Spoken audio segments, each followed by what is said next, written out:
Not all of them. It's pretty complex situation. We don't have enough flights at the moment to get everyone back. So there is a priority listing and there is a waiting list based on which the OCI and other citizens of India could return back to the country. But basically, this was the initial response. Borders were closed and people were not allowed to get into the country. So the isolation model was being followed, and this was being followed elsewhere as well. This was seen in many other countries, in Australia as well, and I will cover how those countries responded in my other videos. Let's have a look at a few numbers now, because when we think about air travel, I'm pretty sure we all imagine or picturize the airport at Delhi, Bangalore, or Mumbai airport, which is pretty crowded. But let's get an idea. Let's look at things from the perspective of numbers to get an idea of the magnitude of the situation.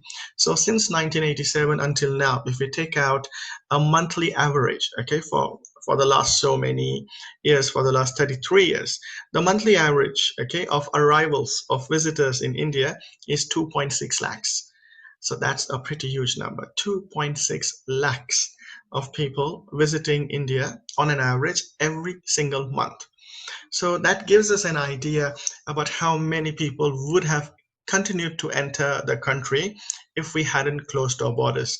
So, of course, there are a lot of arguments for and against borders being closed down, but let us be very practical. When you have a pandemic situation and you want to contain it, you cannot have 2.6 lakh people entering the country every single month. So that's one of the significant numbers, which is astonishing. Now let's look at more recent numbers. Just a month before the lockdown was announced, that is February of 2020, we had 10 lakh visitors enter the country. So this is way more than the average. The average is 2.6 lakhs per month. In Feb, there were 10 lakh people who entered the country. And I'm pretty sure this is because it could be because of tourism, because in so the countries that are close to India, those countries usually have their educational period or academic calendar start in March. So there could be a lot of youngsters entering the country. Now, based on the education industry, you have many other businesses as well who operate. So there could be a lot of those people too. It could be tourists, it could be many other types of visitors, one simply visiting back home for holidays, and some probably realized that there is a pandemic in the making and they probably were following WHO closely. Instead of just accusing WHO of not acting, these people probably are the ones who decided to get back to the country. Regardless of the reasons, they could be seasonal, they could be economic, there could be regular trends for February. Regardless of that, this number was pretty high. We had 10 lakh visitors entering India in February of 2020. In March, that's when the panic actually began to reach its peak. And this is before the lockdown was announced, okay, before the borders were closed. In March alone, there were 3 lakh visitors who entered India. So the numbers just keep going high and high. So we already have 3 lakh people come into India before, just in the month of March of 2020, before the borders were closed. So this is quite a huge number and something for us to think about later as well.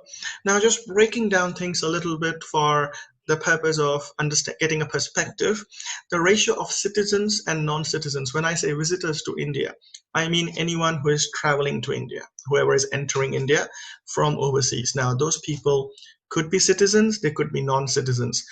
When I checked the data and I broke it down into the number of non-citizens and citizens, I found it was equal. So it was proportionate to each other. It was almost 1:1. For example, if there are 1,000 Indians arriving, there are 1,000 non-Indians arriving. So it was equal if we look at the ratio. So if you want to break that down logically, we could say if 3 lakh people came to India in the month of March, out of those 3 lakh, it is safe to say approximately 1.5 lakh were Indian, but 1.5 lakh were non-Indians. They were non-Indian citizens, okay? They could be OCI holders, so they could be of Indian origin, but they were not the citizens of India. So that is still a huge number, 1.5 lakh foreigners coming to the country just in the month of March alone. And that is before 22nd. So that's in 21 days, this was the number of arrivals. Now, the next breakdown is not very relevant to COVID-19 situation, but just to get us a little idea about the gender imbalance, I would say, about the number of people coming to our country. So overall, if we were to look at the entire 3 lakh people who came in March or 10 lakh people who came in Feb, on an average, the ratio of men to women traveling to India is 60 to 1. That's a huge imbalance. Okay, so more women are traveling to India, so men are traveling to India against women. So 1 is to 60, 60 is to, I mean, for if there are 61 people traveling, 60 are men, 1 is a woman. So that's the ratio basically. But if we further break it down to just the non-citizens, so remember what I told you, the number of citizens to non-citizens is 1 is to 1. But if I break it down into men and women and I focus just on the non-citizens, so non-Indian citizens coming to India, then the ratio is okay. Then it is 3 is to 2. So 3 men to 2 women. So if 5 people are traveling, 3 of them are men, 2 of them are women. So for non-Indians, the ratio is okay. But when it comes to Indians coming back to India, the ratio, the proportion of men is way higher. Okay, so that is something for us to think about later, not probably in this video, but it gives us a little idea about who is going out and who is coming back to India when it comes to the genders who travel overseas. So something for us to think about later, isn't it? 60 to 1 is astonishing, seriously, but 3 is to 2 is understandable. So these were the number of people arriving. Let's have a look at from which countries these people were coming from, because I said they are visitors, but among the visitors, what countries are they traveling from? Okay, what is their country of origin? So what passport do they hold? So that's the particular focus. So I'll do a video on Australia later on, and you will see in Australia, China, people from China are the #1 arriving nation and cohort. But that's not the case for India. In India, in 2018, now we don't have the country breakdown at the latest point, but this gives us a decent idea of what the trend is. So in 2018, people from Bangladesh were the #1 entrants to India. It was the largest cohort of foreign nationals coming to India. So 21.37% people arriving in India were from Bangladesh, followed by USA, then UK, and then we had a little bit from Sri Lanka, Canada, Australia, Malaysia, China, Germany, and the Russian Federation. Rest of the countries are very minuscule. They're very minor. They're not significant compared to these particular arrivals. So this is something to think about when we, so especially, when we had this little attitude going on in India that foreigners are bringing in the virus and they should be contained. Something to think about later on, and I'm going to raise a few questions at the end of my presentation, and that's where we will come back to this slide where the significant number of people are not from China when they are coming to India. It is from US, UK, and Bangladesh. So something to think about, guys. Now, who says it's only by airplane? How many of you were only picturizing an aeroplane when we were talking about borders closing down? Borders are not restricted to aeroplanes. It's not restricted to air. So we have people arrive in India by sea and also by land.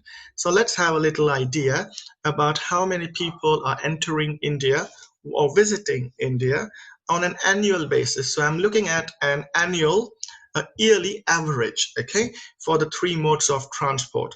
So of course, air transport is the most popular, and that's why most of us probably only picturized aeroplanes.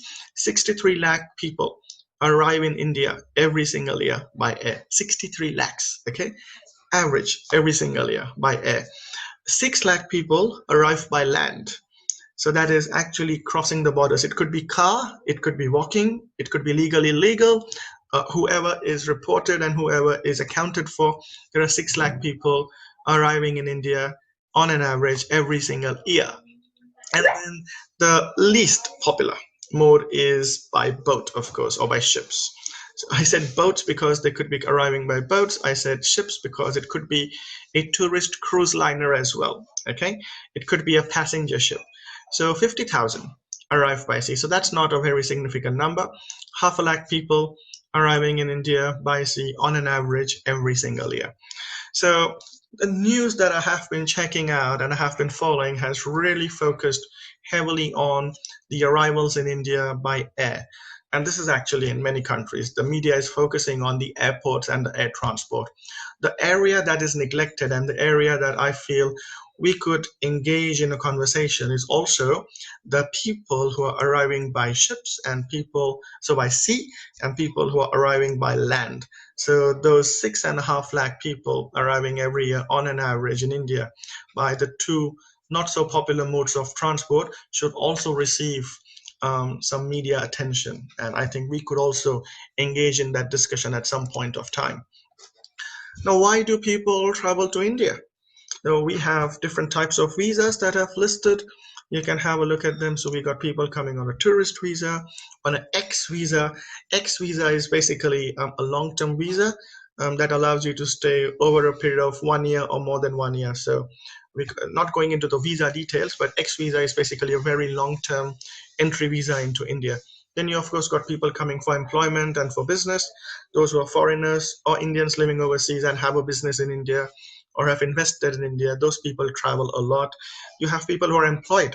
If you look at many multinational companies and foreign corporations, look at their hierarchy and chart, look at their organizational structure and the employees, you will find a lot of people are actually hired who come from overseas. So not everyone is of Indian origin who is working. So you got people who are working in India, you have people who are doing business in India, you have people who want to stay for a long time in India, you have people who want to visit India for tourism purposes. Then, of course, there are a lot of students as well, international students who come to Indian universities. Now, Indian education is not a huge export yet, but that does not mean that we don't have foreign students. We have a lot of international students in India, especially in Pune or Pune. We have a lot of students who are coming down from South Korea and from China, even Thailand, just for the purpose of studies. So we do have international students. Of course, it's not a significant number, but we do have them. Then you have journalist visas, people from different countries who travel to India to cover news. Of course, the media over here is the Indian media, but you've got foreign media, foreign correspondents, in India of different channels as well. So they need a visa to enter the country, can't just come in. A lot of movies are shot in India. Recently, we had a movie on Netflix, Extraction. Some parts were shot in India. A lot of parts were shot in Bangladesh. But you need those filmmakers and their crew to get a visa as well. So they also are one of the people who arrive. Then you got research visas for scholars, visiting faculty. You got scientists who visit the country. And then we got medical visas as well of doctors in different hospitals who could be visiting again for operation purpose, for the purposes of conducting operations or seeing patients. You could have actually patients as well who could be sent to India from different countries for getting a treatment. So if we look at the reasons to travel, apart from the types of visas, we see that the top six, actually the top five, okay, types of reasons to travel are holiday and tourism. So that's the number one reason. If we look at all the visitors in India, which cohort, what is the main reason for travel, the significant reason? It's holiday and tourism. At number two, we got business. At number three, we got employment. So interestingly, the number of business people arriving in India is more than the people employed in India from overseas. Then education, and the last one is relatives. So I would have thought relatives would be at a little higher level, but interestingly, it is not when we look at the data. It is at number five. So someone visiting their friends or family is the fifth reason, that out of the top five, it's the fifth reason as a reason to travel to India. Now, I have added a sixth one because that's not officially noted everywhere, but I had to really dig deeper and get the numbers to get this out. I would say the number six reason to travel to India is missionaries. So we have a separate missionaries visa as well that Indian government allows. There is an application process just like any other visa. There has to be a body or an institution in India that approves, provides the reason for travel to the person traveling from overseas. So we have a lot of institutions in India who would say we have visiting missionaries to India, and then the Indian government would process the paperwork, which is all legal, of course. It is legally allowed. It's in the system. the category is called missionaries visa. So they are also a significant number of people, a cohort of people traveling to India. So now we know the reasons to travel. We know the types of visas, why people are traveling, on what visas they are arriving. We have seen the numbers as well, which are pretty significant. We had a little breakdown of gender as well to get a little perspective. So moving on, I have a few questions for us to discuss. So keeping this data in mind, because my focus today is just border closed down and who is coming how. Okay, so we have seen what the response was. We have seen how many people are coming in. Just to recap, a lot. That's the answer. But monthly average is 2.6 lakhs. That's monthly average. But it fluctuates, of course. And that was from 1987. So if I look at the monthly average for the last 10 years, for the last 5 years, it's going to be way more. It will be around 6 to 7 lakhs on an average, because prior to 2000, the travel wasn't as high as it is today. The other point to quickly recap is 10 lakh people entered India in Feb, 3 lakh entered in March, so that is significant. We know more men are coming in compared to women. We know Bangladesh, USA, and UK are the top countries from which people are coming. We should also focus on 3 modes of transport. As I said, air, land, and sea. Cannot forget that. And then these were the reasons and types of visas on which people travel to India. So keeping these economic indicators in mind, I have a few questions for us to discuss. And this is an open discussion you can have with your family and friends. Or if you have responses to these questions, you can send me an email or send a WhatsApp message as well, just to engage in a discussion. So looking at the first fact, according to the Ministry of Tourism in India, over 30,000 foreigners have been stranded. Okay, over 30,000 foreigners stranded in India were returned. So number of foreigners is of course more. If I go back and we look at the number of people who arrived, how many came? 10 lakhs and 3 lakhs. So from Feb, we easily had 13 lakhs. Some of them stayed, some of them left. So we have lakhs and lakhs of people in India of foreign origin. Out of them, now the positive news was that 30,000 have been returned home. So either India organized those flights or their home countries organized those flights. But basically, 30,000 foreigners have been returned home safely, okay, with rescue flights. Now my question is, with almost 1 lakh tourists still stranded in India who are non-citizens, where are they? So if we look at the numbers before about people arriving, and we see that 30,000 are rescued, if you do the math, still, if you consider some would have left before, some would have stayed back. If I compare the length of stay as well, if I consider the average length of stay, I can still confidently say easily there are more than 1 lakh tourists or foreign visitors still in India. The question is, where are they? Because I don't hear about 1 lakh foreigners stranded in India. So definitely what's going on with them is something we need to focus on, the media needs to highlight, or we need to engage in this discussion. How are they surviving in a foreign country? So if imagine you are visiting a foreign country and you get stranded, how are you going to survive? Many times these travelers only carry the amount of cash, or they're only prepared to spend for the duration of their stay. Okay, now some of you might argue and say, well, they should have money in their accounts, but let us be practical. Not everybody plans that well, and many times people plan their finances on the go as well. There are that category. We have to keep that in mind. So how are these people surviving in a foreign country? They might need cash. They might need to go to ATMs. Sometimes the foreign credit card doesn't work. And many places, if it's an international credit card, I face that problem in India a lot. My credit card from Australia, even if it's a MasterCard, in half the places in India, it just doesn't work because they say we don't accept a foreign credit card, even if it's a MasterCard, which is technically supposed to work around the world. So that could be a problem. It's not just about money. What if they have money, but they cannot access their money because of the lockdown? Which hotels do you think these tourists are living in? I know there was a news that said there were six foreign tourists found isolating themselves in a cave in India. That is 6. I'm talking about lakhs of people. So where are the other people? I mean, are they in other caves? Are they living with Indian families? Are they living in hotels? If they're living in hotels, how are the hotels managing these people with the restrictions in place because the staff won't be allowed to operate? Or has the hotel turned them out? Are they living there illegally? What's going on?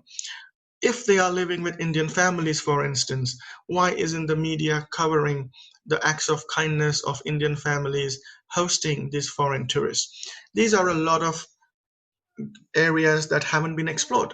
We don't have answers to these. We don't have reliable answers. They could be rumors. So this is where I feel we need to really focus on. Our media needs to focus as well, and we need to question this data. Not question the data, but the data shows that there are easily 1 lakh foreigners in India. We have to question where they are. If we know, good to tell. Tell me, let me know. Share the news with me as well. So update me if you know what's going on with them. Because as a country, of course, we should care for the citizens of our country, but it's also a responsibility to look after the visitors from other countries, because they are going to report how we treated them once they go back. Okay, and word of mouth really works. The network theory literally states if your family, friends, and word of mouth really works in your favor or against you when it comes to traveling overseas. So I think this point is very, very critical. My next point is a majority of arrivals in India were from Bangladesh, USA, and UK. We just saw the data, right? So if this, considering this fact, my question for everyone for discussion is, if these arrivals were during the outbreak, and it is believed that the significant spread of virus was from China, that's what everyone around the world is saying right now, why have the cases in India increased exponentially? Now, I'm not looking for a right or wrong answer. I'm looking for an open-ended discussion here. People from China haven't come to India in large numbers, and the world is blaming China for the outbreak as the epicenter of the outbreak of COVID-19. If that global blame is to be believed, my question is, people from Bangladesh, USA, and UK were the majority. They were almost a quarter of all the arrivals coming to India. If these countries were, the people of these countries were the ones coming to India, why have we seen an exponential, an outburst, a breakout, a huge growth, a sharp, steep rise in the COVID-19 cases in India? So why could that be? I'm sure all of you have different ideas, perspective, news, and data. I'm sure we could all have a discussion about it on WhatsApp or through email. So on that note, I would like to thank everyone for attending this particular lecture. It was very focused on India and the closure of border and who is coming to India, how are they coming, why are they coming, and what is happening to the ones who are here. In my future videos, I will also talk about the contribution of the tourist arriving. There will be videos where I'll talk about the economy being shut down, the effects of the economy on people in India, in Australia, and other countries. I'll also talk about ways to recover from the crisis, and I'll also talk about different situations that are unique around the world. So stay tuned. There will be a few more videos, a lot more videos coming up actually, and I hope to engage with you with all of those. So thank you very much for attending.